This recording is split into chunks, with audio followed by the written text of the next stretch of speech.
Good morning and welcome to the pre-market report of 30th June 2022.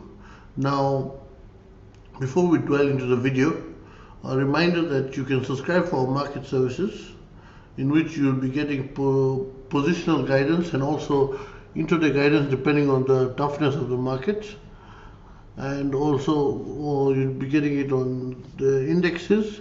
Plus, if there's anything else looking interesting in the market, you'll be informed about it, and you'll get access to the 3 quant indicators which on their own, even without me even talking, will make you a profitable trader. And then when you add then the outlooks I send plus the trading guidance will ensure that you stay in profitability. Now when we look at the market and how it will perform today, the market today is standing basically on very weak legs, and basically it all now depends on the Banknifty on whether it can hold certain zones. If it cannot, then it will be negative for the indexes. If it does hold, then well and good, we'll continue trading within this box range. Now the news front, basically the US economy contracted by 1.6% in the first quarter, which is obviously bad news for the American market, but they didn't do badly even after receiving that. As we can see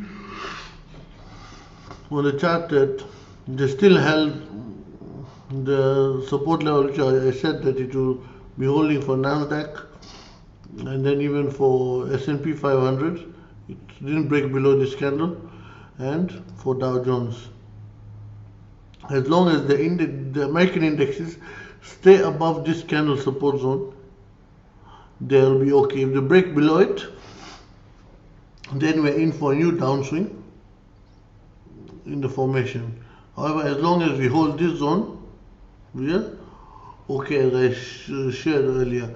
Another news which was there, that India is going to be increasing the fuel imports, and naturally everyone knows the rupee every day these days falls. It's basically on a one-way trajectory in losing value. And then it's 7:45. Most of the other news is basically stock specific, like Reliance and everything, but that is not important as of now. So now let's look at the Nifty and Banknifty.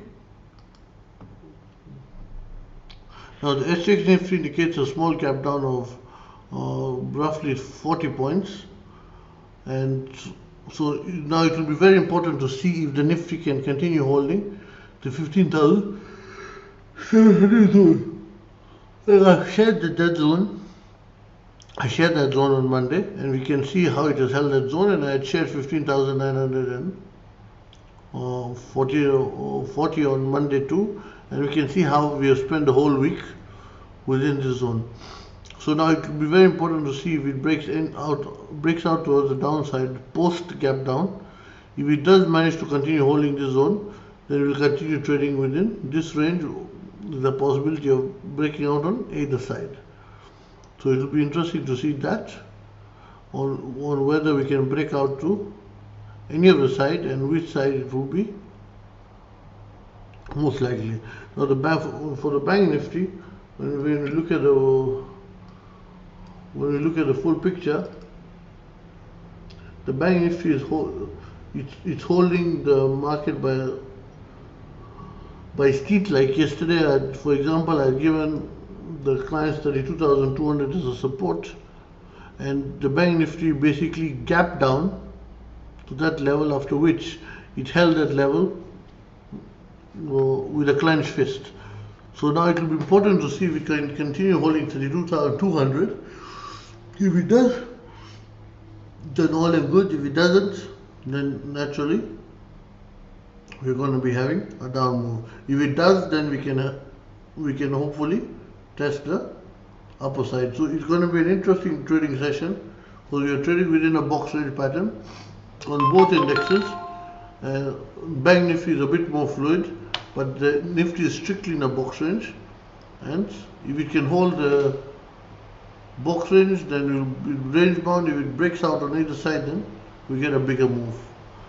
So that is it for today basically. Thank you for watching, and do like the video and subscribe to the channel.